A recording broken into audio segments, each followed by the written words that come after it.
once we started requesting the record, the phone calls stopped. We didn't get any phone calls back. The case file that contained records supporting Linda Roberts disappeared, while the information against her got forwarded to Louisville when the case got transferred.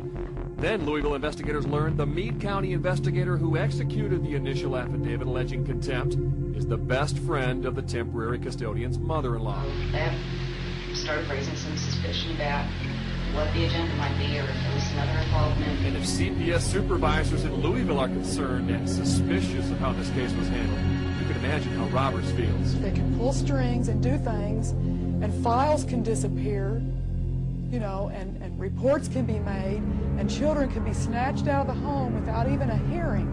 In many ways, they just make their own decisions, and it's not based upon legal grounds, and nobody's doing anything about it, and nobody's doing anything about it.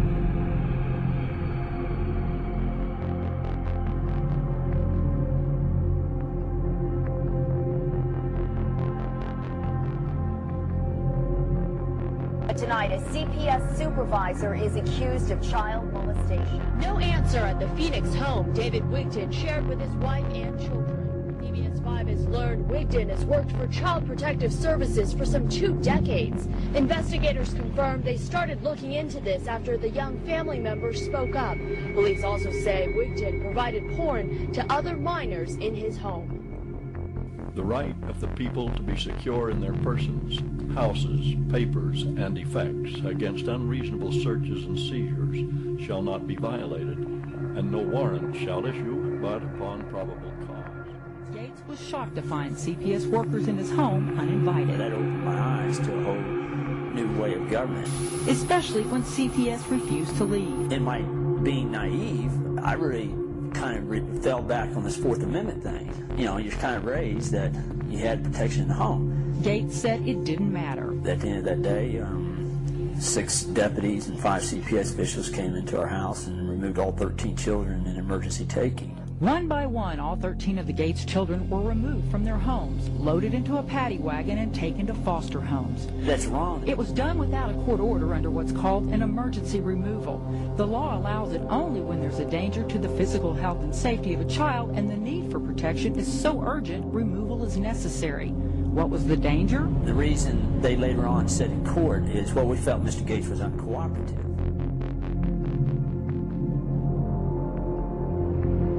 Somebody called me on the phone and told me this, I would think, okay, so what did they do? But it's me, and I know I didn't do anything. I have no criminal record. I've never even had a traffic ticket. When Evan was 2 weeks old, Dana says her daughter Emma was in a home for unwed mothers with a baby when a DHS caseworker came to take Evan because Emma had fallen asleep with him on her shoulder. And I quote, "There's not an active order to pick up this child yet, but there will be when I come back.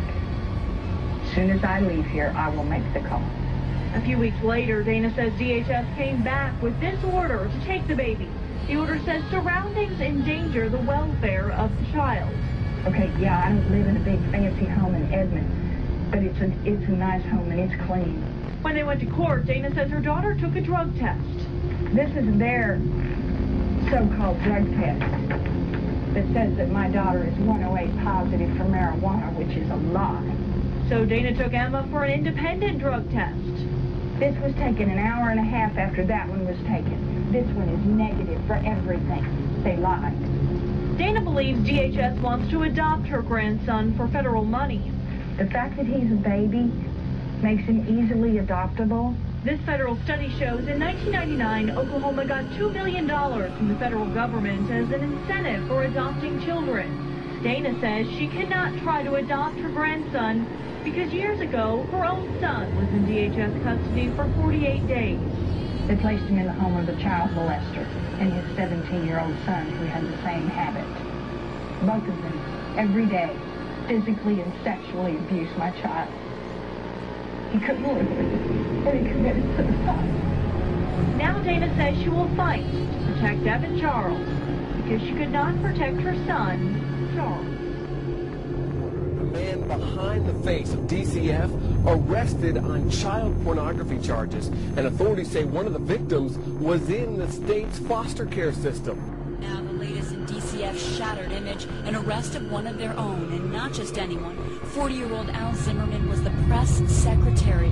His arrest report lists 8 counts of using a child in a sexual performance. Authorities say he offered money to 2 teenage boys in exchange for taking pictures of them in sexual acts. One of the teens was in DCF custody at the time. A year ago, Child Protective Services took Betty Tomlin's great-granddaughter from her home and put her in foster care. She says she didn't get a clear reason. There isn't any way to tell you how bad this pain is. It's like she's dead, but she's not. Tomlin is one of many parents and grandparents who say Colville's branch of Child and Family Services needs investigation. They told us that we were not capable of parenting. They no more know what the best interest of this child here is than any of you sitting here. Because you know who knows her best? I do, and her dad. But do you think they're going to ask us? They're not going to ask us. They turned that little 6-year-old boy over to a homosexual man whose friend told me that he gave that little boy back. And he was the foster dad for that boy. By CPS control, and he sexually abused that boy after he gave him back in the bathroom. It's terrible. And he got away with it. Now you're wondering, how can they get away with it?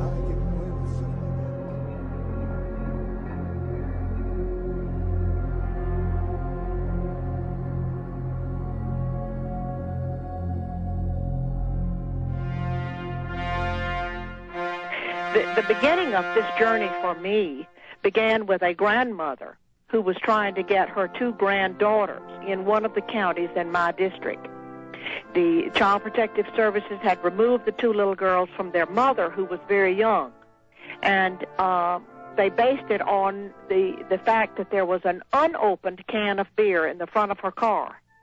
They took these 2 little girls over to an adjoining county, put them in foster home over there where they had 18 children, all kinds of little rooms downstairs in the lower level of this home. And one of the caseworkers in that county was a pedophile.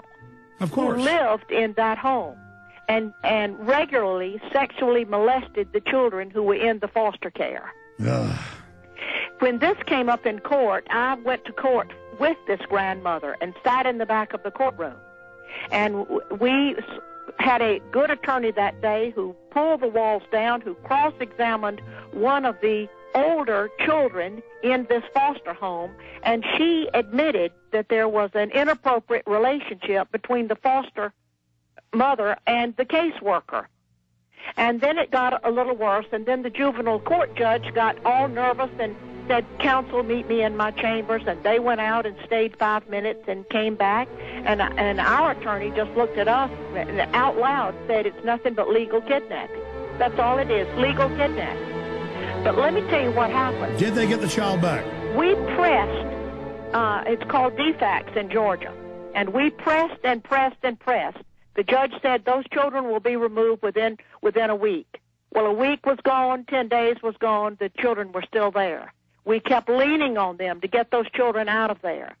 And out of the blue, someone called this grandmother in Florida to tell her that they were bringing the children from Georgia to the state line. Would she drive up to pick them up? She, of course, said she would be there. She got the children. They didn't have any clothes. One was not wearing shoes. She took them home. And within 3 days, that juvenile court judge drew up a new order, and she gave the 2 little girls to their father, who lived on the West Coast, who had never been involved in their lives, and who was involved in adult entertainment. I pulled his business up on the Internet. Pornographic. Awful. That's why they gave it to him. And in fact, you come to the next point. I'm not attacking all foster parents, folks, but I saw what it is. It's lazy potheads or alcoholics that get 4 or 5 kids, and that's their business, is they warehouse them, and they're always getting caught killing them or locking them up or giving them 1 hot dog a day, bread and water, because they want all that money for their drug